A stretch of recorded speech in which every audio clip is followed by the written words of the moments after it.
வணக்கம் ஃப்ரெண்ட்ஸ், இன்றைக்கி நம்ம கோதுமை வச்சு ரொம்பவே சூப்பரான ஒரு ஈவினிங் டீ டைம் ஸ்நாக்ஸ் தான் பார்க்க போகிறோம். இந்த வீடியோ பார்க்குறதுக்கு முன்னாடி இது வரைக்கும் நம்ம சேனலை சப்ஸ்கிரைப் பண்ணலாம். கீழே ரெட் கலரில் சப்ஸ்கிரைப் பட்டன் இருக்கும், அதை கிளிக் பண்ணி சப்ஸ்கிரைப் பண்ணிக்கோங்க. பக்கத்தில் இருக்க பெல் ஐக்கானையும் கிளிக் பண்ணிக்கோங்க. அப்போ தான் என்னோடய எல்லா நியூ வீடியோஸும் உங்களுக்கு நோட்டிஃபிகேஷனாக உடனே வரும். அது மட்டும் இல்லை, டிஸ்கிரிப்ஷனில் என்னோடய new channel Sangeetha views and vlogs YouTube சேனலோட லிங்க் வந்து கொடுத்துருக்கேன். அதில் வந்து பார்த்திங்கன்னா விளாக் மாதிரி வீடியோ வரும், சேலஞ்ச், அதுக்கப்புறம் பார்த்திங்கன்னா ஃபன்னி வீடியோஸ், அங்கே கிராமத்தில் எடுத்த வீடியோஸ்லாம் அதில் இருக்கும். அதையும் நீங்கள் போய் பாருங்கள், சப்ஸ்கிரைப் பண்ணிக்கோங்க. வாங்க இப்போ இந்த ஸ்நாக்ஸ் எப்படி செய்கிறதுன்னு பார்க்கலாம். இந்த ஸ்நாக்ஸ் பண்ணுறதுக்கு 1 கப் அளவு நான் கோதுமை மாவு எடுத்துருக்கேன். உங்களுக்கு எந்த அளவுக்கு கோதுமை மாவு தேவைப்படுதோ அந்த அளவுக்கு நீங்கள் சேர்த்துக்குங்க. சேர்த்துட்டு இதோட உப்பு கொஞ்சமாக சேர்த்துக்குங்க உங்களுக்கு தேவையான அளவுக்கு. இதோட ஒரு 1/4 டீஸ்பூன் அளவுக்கு கருப்பு எள்ளு சேர்த்துக்கிறேன். கூடவே ஓமம் வந்து சேர்த்துக்கிறேன், ஒரு 1/4 டீஸ்பூன் ஓமம். கைகளால் நல்லா இது மாதிரி கசக்கி சேர்த்துக்குங்க, நல்லா வாசனையாக ரொம்ப சூப்பராக இருக்கும். இதோடவே 1 டேபிள் ஸ்பூன் குக்கிங் ஆயில் சேர்த்துக்கலாம். இது எல்லாமே சேர்த்துட்டு இதை நல்லா கலந்து விடுங்க. நல்லா மிக்ஸ் பண்ணிவிட்டு அதுக்கப்புறமா நம்ம தண்ணி கொஞ்சம் கொஞ்சமாக சேர்த்து நல்லா இதை சாஃப்டாக ஒரு சப்பாத்தி மாவுக்குலாம் எப்படி பிசையுமோ அது மாதிரி வந்து பிசைஞ்சு எடுத்துக்கலாம். பாருங்கள், மாவு நல்லா வந்து பிசைஞ்சாச்சு. இப்போ இதை நம்ம உருட்டிக்கலாம். மாவு உருட்டுறதுக்கு ஒரு பூரிக்கட்டையில் கொஞ்சமாக கோதுமை மாவு சேர்த்துட்டு ஒரு சின்ன பால் எடுத்து அதை வச்சு நம்ம உருட்டிக்கலாம். எந்த அளவுக்கு உங்களால் தின்னாக ரொம்ப வந்து மெல்லிசாக உருட்ட முடியுமோ அந்த அளவுக்கு தின்னாக உருட்டிங்க. நான் வந்து பார்த்திங்கன்னா ஒரு 3 லேயர் அடுக்கி அதுக்கப்புறம் வந்து கட் பண்ண போகிறேன். நீங்கள் வந்து சிங்கிள் லேயராக கட் பண்ணுறீங்கன்னா சிங்கிள் லேயராகவும் நீங்கள் கட் பண்ணிக்கலாம், அது நம்மளோட விருப்பம்தான்.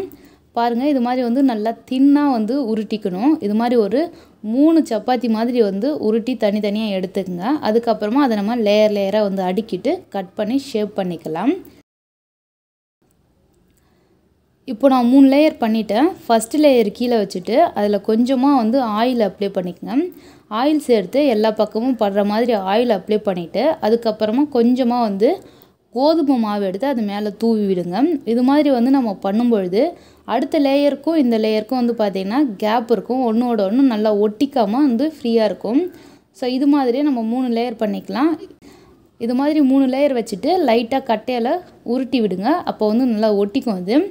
அதுக்கப்புறமா அதை கட் பண்ணுறதுக்கு ரவுண்ட் ஷேப்பில் உங்ககிட்ட ஏதாவது ரவுண்ட் ஷேப்பில் கட் பண்ணுறதுக்குன்னா அதை மூடி இருந்துன்னா கட் பண்ணிக்கங்க. நான் வந்து இன்றைக்கி இந்த படி எடுத்துருக்கேன், இதை வச்சு நான் ரவுண்டாக வந்து கட் பண்ணி எடுத்துக்கிறேன். இப்போ ரவுண்டாக எல்லாமே கட் பண்ணியாச்சு. இப்போ கட் பண்ண பீஸ் ஒன்று எடுத்து இதை வந்து இது மாதிரி மடிச்சுக்குங்க. இது மாதிரி மடித்து கொஞ்சம் அழுத்தி விட்டுட்டு நம்ம அந்த உருட்டுற கட்டையில் லைட்டாக வந்து ப்ரெஸ் பண்ணி விட்டிங்கன்னா நல்லா ஒட்டிக்கும். பாருங்கள், ஷேப்பும் பார்க்க நல்லா இருக்குது. இது மாதிரியே வந்து வச்சுருக்க எல்லா மாவையும் உருட்டி நீங்கள் கட் பண்ணி இது மாதிரி ஷேப் பண்ணி எடுத்துக்கங்க.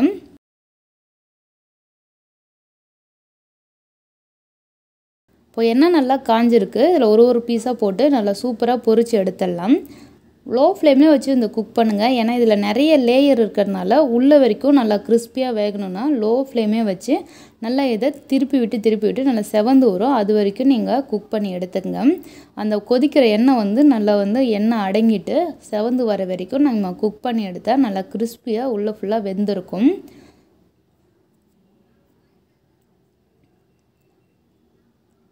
பாருங்கள், ரொம்பவே சூப்பராக வந்து ரெடி ஆகிடுச்சு, நல்லா குக் ஆகிடுது. இதை வெளியே எடுத்துடலாம் நம்ம.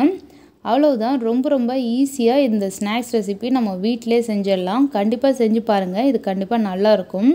இதை செஞ்சு பார்த்துட்டு எப்படி இருந்தாலும் உங்கள் ஃபீட்பேக் எனக்கு கீழே கமெண்ட் பண்ணுங்கள். வேறு ஏதாவது ரெசிபி உங்களுக்கு வேணாலும் கீழே கமெண்டில் தெரிவிச்சிங்கன்னா அதை வந்து நான் செஞ்சு உங்களுக்கு வீடியோவை போடுவேன். இந்த வீடியோ உங்களுக்கு பிடிச்சிருந்ததுன்னா லைக் பண்ணுங்கள், ஷேர் பண்ணுங்கள். மறக்காமல் நம்ம சேனல் இன்னும் சப்ஸ்கிரைப் பண்ணோம்னா சப்ஸ்கிரைப் பண்ணிக்கங்க. தேங்க்யூ ஃபார் வாட்சிங்.